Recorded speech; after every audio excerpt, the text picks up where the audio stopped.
Hello সবাইকে, নতুন video নিয়ে চলে আসলাম। খুব চিকেন পকোড়া খেতে ইচ্ছে করছিল। দোকানে তো বেশি খেতে পারবো না, তাই আনলিমিটেড চিকেন পকোড়া খাওয়ার জন্য বাজার থেকে একটু চিকেন নিয়ে আসলাম। আরও কিছু বাজারও করেছিলাম। সমস্ত কিছু বাজার কমপ্লিট করে বাড়ি আসলাম।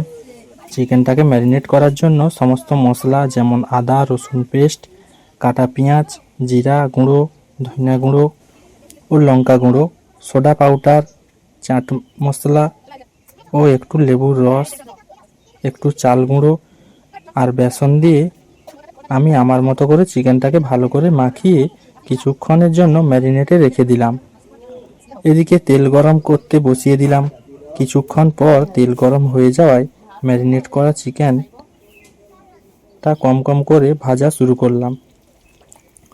ভাজা শেষ করে লোভ সামলাতে না পেরে শসা ও টমেটো সস দিয়ে খাওয়া শুরু করে দিলাম। আজকের মতো টাটা।